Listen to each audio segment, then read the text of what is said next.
Winter. Time for ice fishing, snowmobiles, and maybe a little pond hockey. Winter's full of fun and games.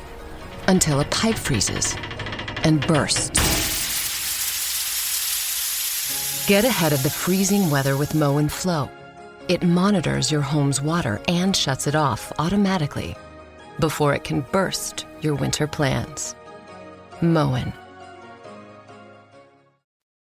To realize the future America needs, we understand what's needed from us. To face each threat head on. We've earned our place in the fight for our nation's future. We are Marines. We were made for this. This episode is brought to you by Shopify. Do you have a point of sale system you can trust, or is it a real POS? You need Shopify for retail. From accepting payments to managing inventory, Shopify POS has everything you need to sell in person. Go to shopify.com/system, all lowercase, to take your retail business to the next level today. That's shopify.com/system.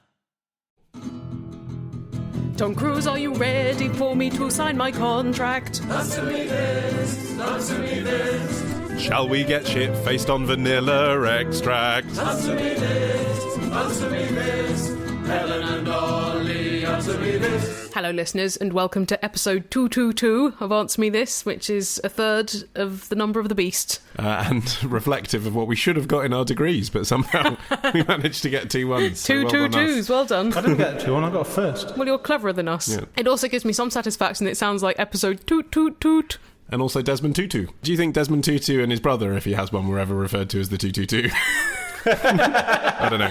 I'm sorry to kick off the episode in somewhat of a melancholy way, but we've had a very heartfelt reaction to what we said last week in response to Chris from Manchester's question about whether he should tell his friend that his friend's potential wife is a bitch.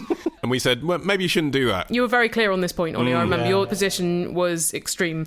Ian tweeted in response, and he said, I did this as best man and lost the best friend I've ever had. His name is Malcolm, and it might help him to see how sorry I am if you mention it. He's never forgiven me in 8 years, and I still miss him, but it hurt him too much because I was over the top in the way I told him. So Malcolm's your old best friend, Ian, so in a way, could you call him your Malcolm X? What's the matter with you today? We've had a very different perspective on this from Barbara from Luxembourg, though, who says, my friend was in a relationship with a girl for a number of years, and a lot of people were not a big fan of hers. She was bossy and often denigrated my friend quite aggressively in front of other people. Early on in the relationship, we found that she cheated on him all the time.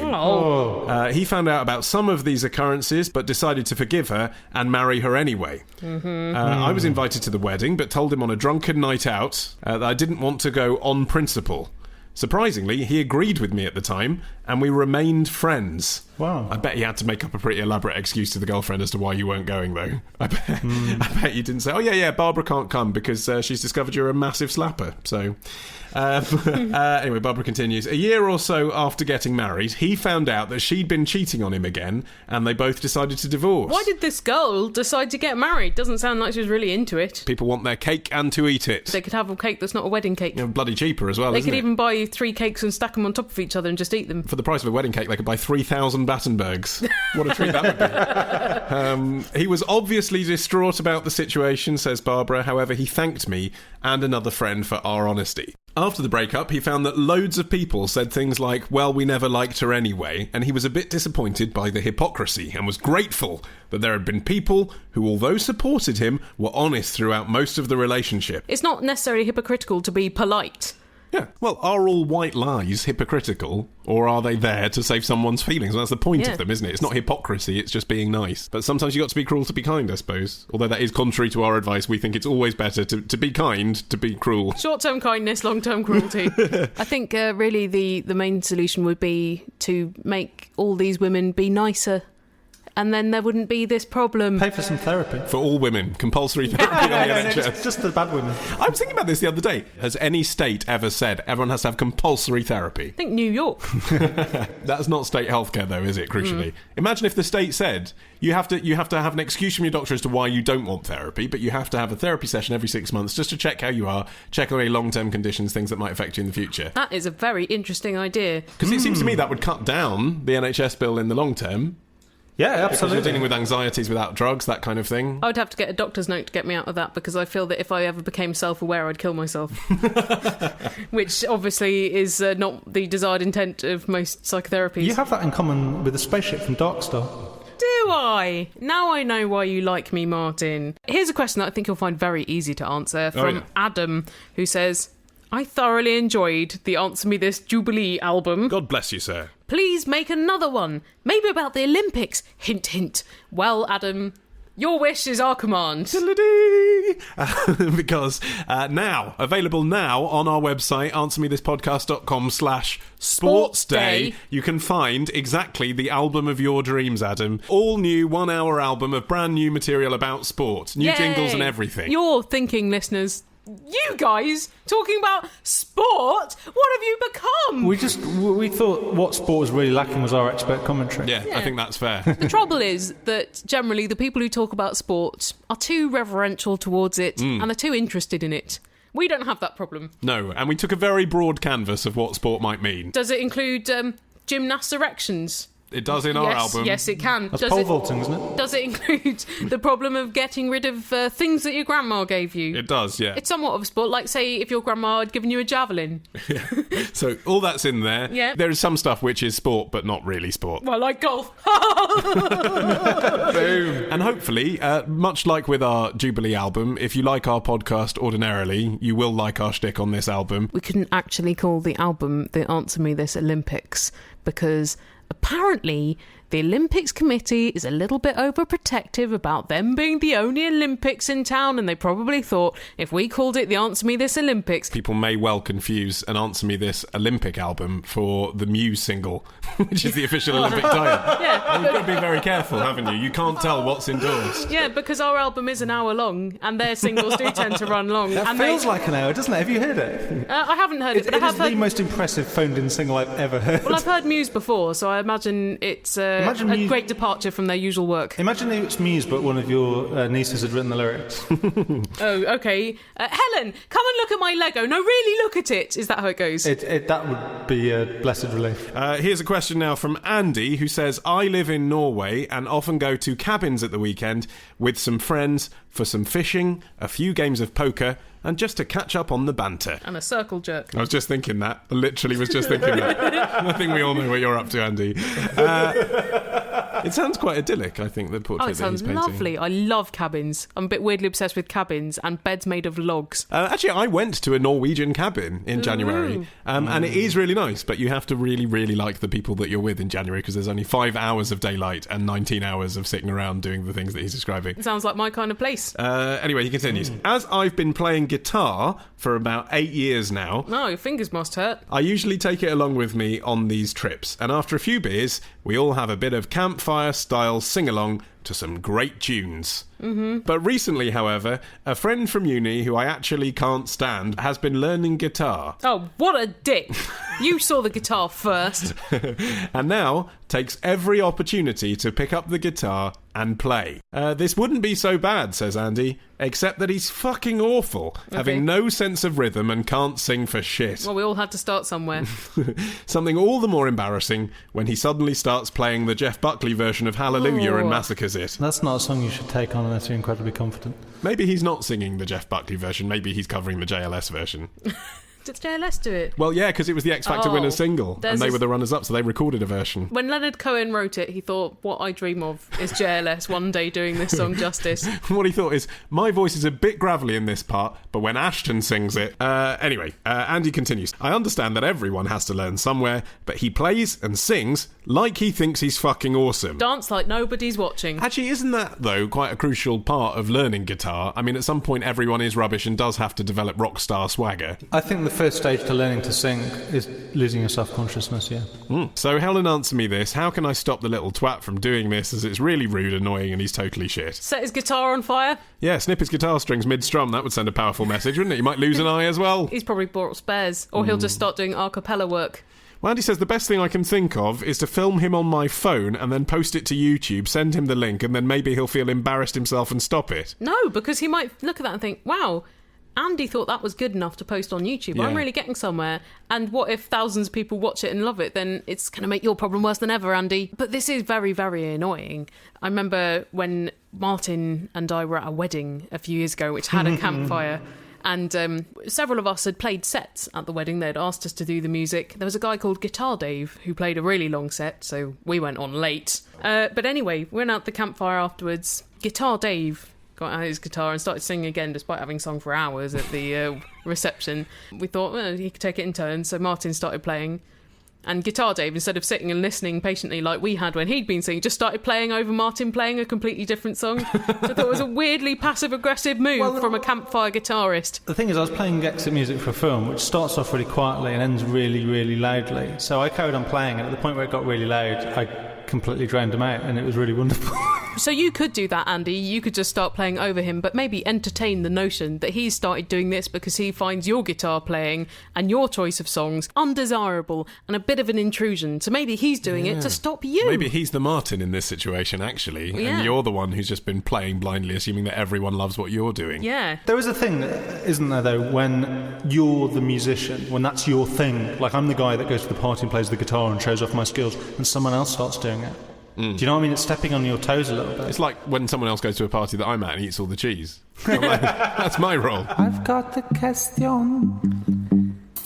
Then email your question to answer me this podcast at googlemail.com. Answer me this podcast at googlemail.com. Answer me this podcast at googlemail.com. Answer me this podcast at googlemail.com. Whether it's a movie night or just midday, Skinny Pop is a salty snack that keeps on giving. Made with just 3 simple ingredients for an irresistibly delicious taste and a large serving size that lasts. Deliciously popped, perfectly salted. Skinny Pop, popular for a reason. Shop Skinny Pop now. This episode is brought to you by Amazon. Sometimes the most painful part of getting sick is the getting better part. Waiting on hold for an appointment, sitting in crowded waiting rooms, standing in line at the pharmacy, that's painful. Amazon One Medical and Amazon Pharmacy remove those painful parts of getting better with things like 24/7 virtual visits and prescriptions delivered to your door. Thanks to Amazon Pharmacy and Amazon One Medical, healthcare just got less painful. A question from Sam and Amy in West Norwood, who say, we often catch the train back home to West Norwood through Battersea, passing by its semi-ruined power station. Europe's largest brick building, fact fans. Wow! Is it? Yeah. It's clearly an awesome building that must be listed against alteration or demolition. Grade 2 listed. But it's also prime real estate. Correct. And must be potentially worth a packet. There must have been attempts to turn it into a hotel, apartments, or a public building like the Tate Modern. Why do I feel like Sam and Amy are doing all my work for me with this question? But they're very generous. Yes to everything so far. What of it? They know you get tired. So, Ollie, answer me this. Why has nobody so far managed to refurbish Battersea Power Station? It's the bureaucracy of it, really. The fact that it's grade 2 listed does make it rather complicated. Yeah, because they've essentially hollowed out the inside. There have been 4 separate private development proposals to regenerate Battersea. They were going to put in, like, an indoor skiing centre or some shit. Well, all of them have involved leisure shops and flats, basically. That's all you need, isn't it? Yeah, they're all Ollie Mann centres of the future. And a bit of Disney in the turrets. Well, you say that. Oh. The reason the roof came off was because private developer number 1 was the bloke who had developed Alton Towers and wanted to turn Battersea into a theme park. Wow! And actually they took the roof off to get all of the heavy machinery out so they could basically put roller coasters in. Oh, and then what went wrong? The budget went up from something like, they planned 25 million and it went to something like 120 million. And they were like, oh, actually, we haven't got that money, sorry. And now you haven't got a roof. Battersea did come up in those years, didn't it? So, property prices. The most recent one was an Irish property firm. Clues in the title there. Irish property firms not been doing so well recently. So they've had to back out, basically, because they haven't got the capital anymore. They said they'd have. What were they planning to stick in it? Same sort of thing. Flats, shops, restaurants, cinema, branch of giraffe. Honestly, isn't it boring when they redevelop something just by putting a branch of giraffe in? I mean, giraffe, it's a better quality burger than Burger King, but it's nothing to write home about, is it? I had a very nice plate of meze there in Heathrow Terminal 5 in March. It's fine. But it's really upsetting when you go to, say, Spitalfields Market in London and it looks like Heathrow Terminal 5. Yeah. Couldn't agree more. It used to be such a characterful building. But I do quite like the idea of this theme park because it was going to be themed around Britain's industrial past. Oh, really? So I just quite like the idea of like a mining roller coaster with the voice of Neil Kinnock or something. And that'd be quite a cool idea for a theme park. I like the idea of the Black Country Living Museum that was a bit less boring. Yeah, exactly. But the latest proposal that was actually quite cool before they decided to award it to some Malaysian property developers who have currently got their hands on it. What are they going to do with it? Flats, shops, restaurants, multiplex. Bunch of giraffe. The coolest proposal recently was Chelsea Football Club wanted it as a stadium. As an iconic football stadium, that would be cool, wouldn't it? Yes. The thing about it is that there aren't that many convenient transport links to it yet. Well, no, this is the cool thing. This genuinely is cool. They've now changed it so that this Malaysian company that say they're going to build it and are spending £400 million. They're going to put in a tube line from Malaysia to it with 0 stops. They're going to put in a new underground station, yeah. That in itself is going to cost £250 million to develop. So that's a huge part of the budget. So you have to really be serious about wanting to change it. Which is why it's never going to happen and why it will always be an empty shell of a building our entire lives. Did you know that it was designed by Sir Giles Gilbert Scott, who also created the red telephone box? I did not know that. That's a very good fact. And also Bankside, which became Tate Modern. So that's 3 iconic things that he did. And now he's got a restaurant named after him in St Pancras. Right, yes, which I've been to and had some animal offal in. Super. What a tribute. That's all he wanted. He thought, maybe if I do really, really well at putting up these very giant industrial edifices, someday a young Jewish man from North London will be able to eat offal in a place that bears my name. Just around the corner from where the Spice Girls film Wannabe. This is Brian in Brighton. You might be able to tell from my accent, I'm not actually from around here originally. I'm from Manchester. And I was wondering, Hal Nolly, answer me this. How did Brighton become the place in the UK for all sorts of freaks and misfits to gather?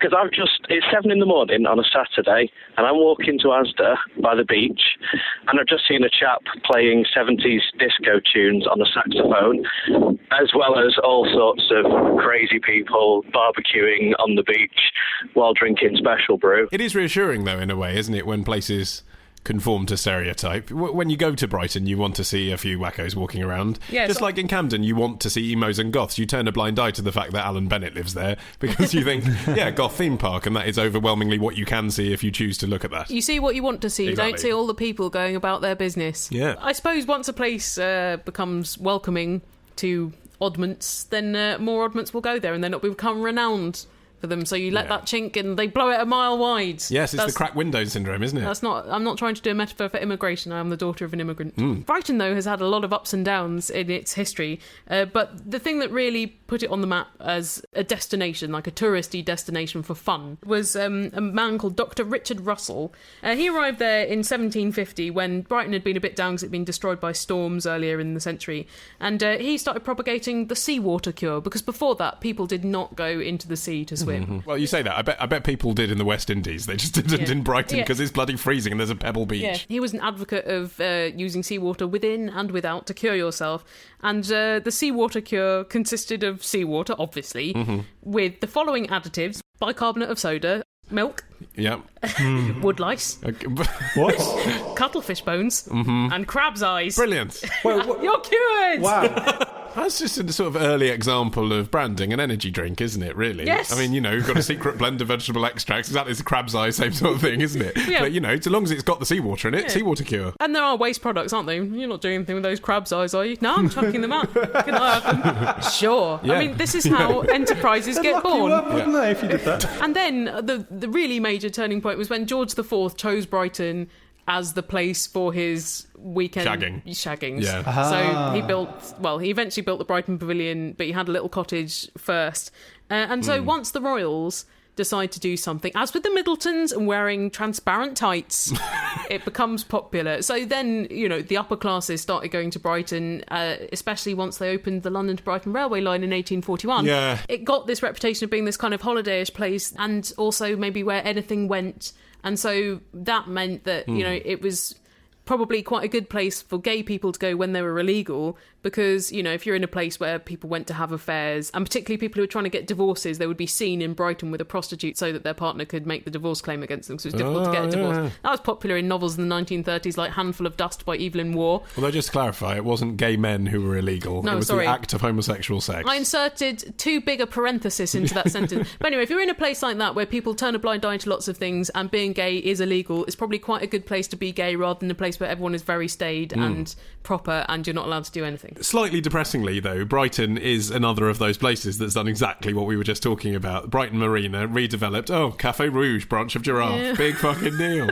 Cool marina, and the Café Rouge has an excellent view, don't get me wrong. Oh, undoubtedly. But it is a Café Rouge, and I've got one of those where I live. I'll tell you the bit that you're missing as well from the history of Brighton that's made it an attractive place. It was the Linda LaPlante miniseries Killer Net, which Teenage Ollie Man watched in 1998. Christ, Did I you see remember it? That was a very good Web 1.0 mystery. Yeah, pretty much a plot plucked out of the pages of the Mail on Sunday. It was a sort of paranoid conspiracy thriller about the internet, but the early days of early web forums and stuff. Yeah, and it was easy because people who would watch that kind of show had probably never been on the internet, so you could say whatever you liked about it and about the kind of people that would kill people on it. Well, to be honest, even if you'd been to the sort of more exciting corners of the internet, it was all on dial-up, so you had to wait a while for your content to load, and it is possible that in that time you may have plotted a series of murders. And how did that influence Brighton in its historical development? Because it was set amongst a group of trendy young students. I can't remember the name of the bloke, but Emily Woof was one of the ladies. Emily Woof? Yes? Yeah.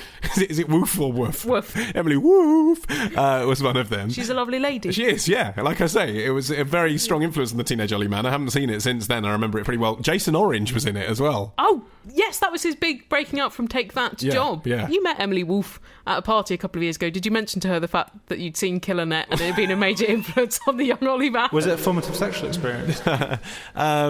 No and yes. Anyway,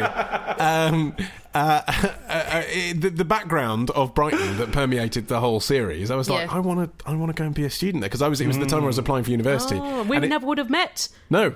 Well, if the pull of Killer Net had been just slightly stronger, none of this would be happening.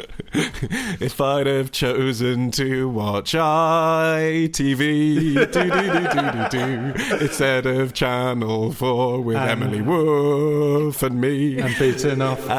So if it weren't for Linda LaPlante, this podcast wouldn't happen. Thanks, well, no, because actually on all 2 or 3, I can't remember how many times I applied for university, but anyway, on all 2 or 3 of my UCAS forms, I included Sussex. And you said, I want to go here because of Killer Net. And surprisingly, they rejected me. Ugh. So I never had the option to go there. So Linda LaPlante or no, I still would have ended up going to university with you. They saw your form and they're like, oh, chuck it in the pile with all the other Killer Net fanatics. So all you put in your personal statement is, I love Killer Net. And in Oxford, that was probably seen as quite avant-garde.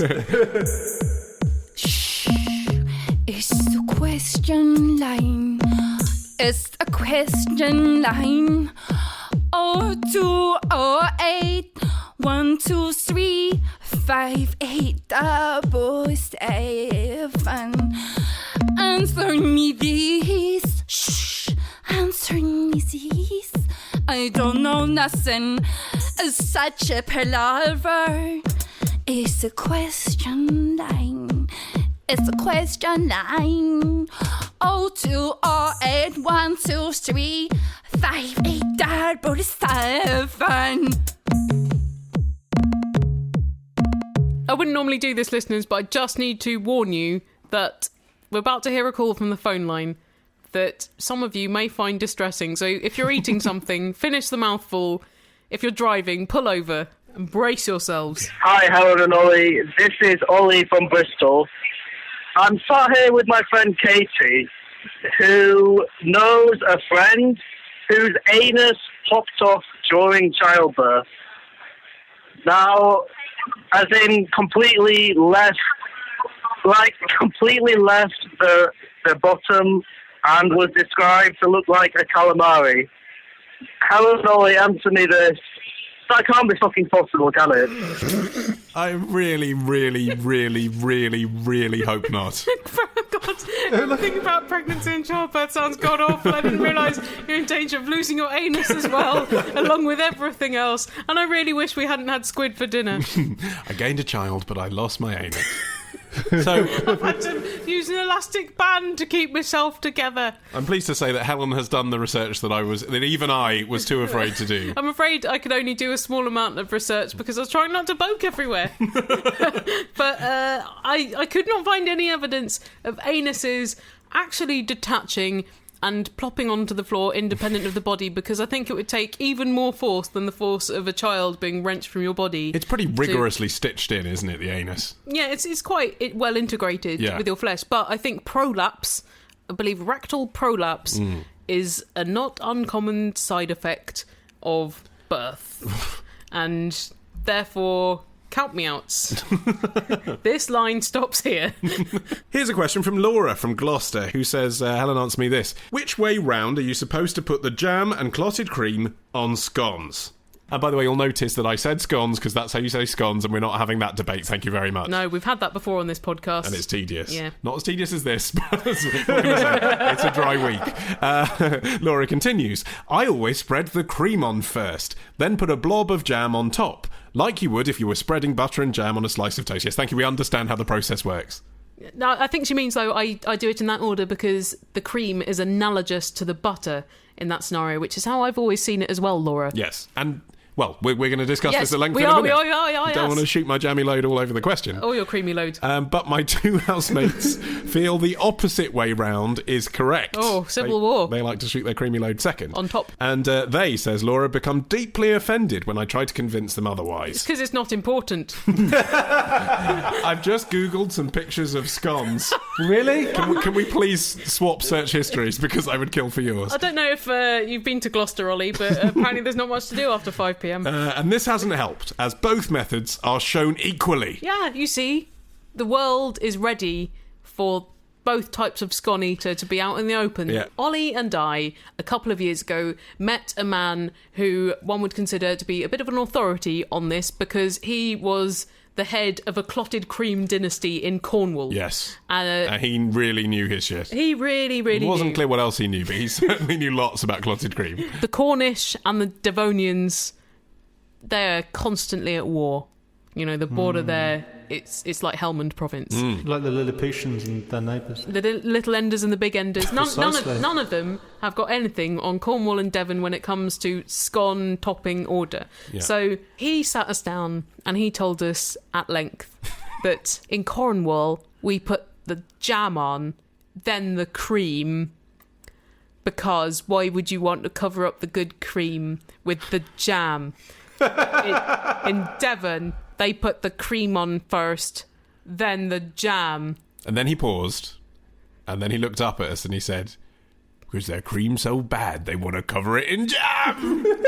And that was supposed to be a joke, and it was very difficult to know what to do, really. But ever since then, I've gone for the cream, then the jam, out of defiance. But I would also suggest that you want the most flavoursome ingredient on top, because if you're sandwiching it between the blandness of a scone and the blandness of cream, then it's not really going to go on your taste buds much, and you might have to eat more to feel satisfied. Well, I disagree. I think...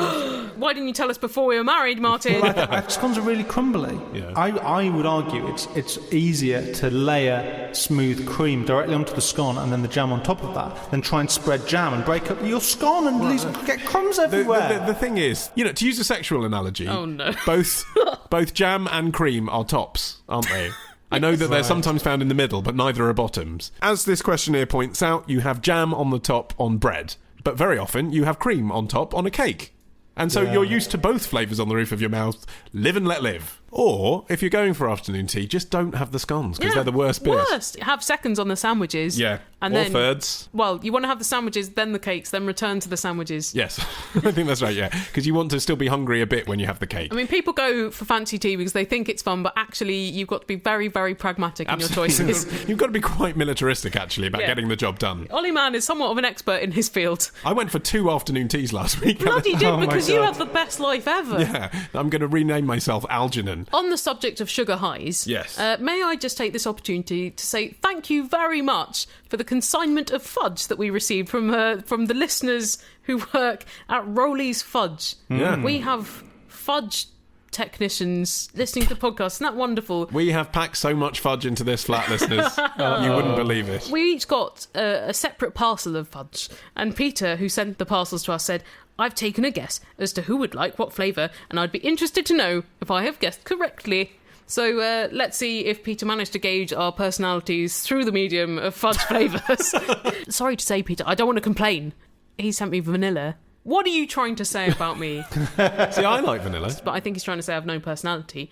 Whereas Martin gets all the jazzy fudges. He got lemon meringue fudge. That was nice. Whiskey and ginger, because he's a bit spicy. Rum and raisin. No, rum and raisin's my favourite. That was a really good choice. Thank you. I didn't know you got rum and raisin. Now I'm pissed off because I don't even like fudge. but rum and raisin is my favourite flavour of anything. Even mayonnaise. I'm curious whether you would have liked the ones that he sent me then, Martin, because I got Maltesers, Baileys and coffee. The one on your website, though, Peter, that I was interested in was Cherry Bakewell. And he didn't send it to anyone. I'm not saying send us more fudge, but... I think we've got enough fudge. Yeah. We have got enough fudge. It's a fudging lot of fudge, all right. It is. But we should say, listeners, by the way, if you want to try this delicious fudge, and I can say it's delicious even though I don't like fudge, I can see it is quantifiably delicious fudge against other fudges. Martha's just laughing because we've said fudge so much. Stop saying the word fudge.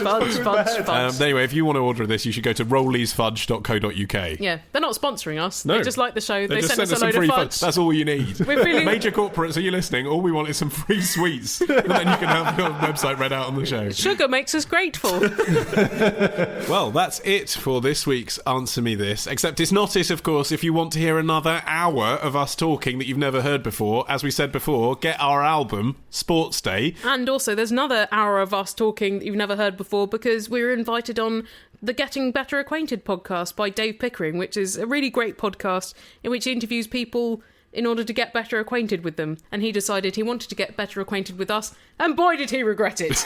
But anyway, yeah, we'll put that up on our website, but you can get it direct from his as well, gettingbetteracquainted.co.uk. But if you don't know how to spell acquainted, just find it on our website. AnswerMeThisPodcast.com, where you can also find, as we said before, a big banner with Answer Me This Sports Day written on it. That is the link to the album. Please buy it, and I hope you enjoy it. And if you do enjoy it, rate it on iTunes and tell people. And if you don't enjoy it, shut up. Keep your mouth shut. Yeah. No one's interested in your views, you scrote. Stick some fudge in your mouth and enjoy yourself.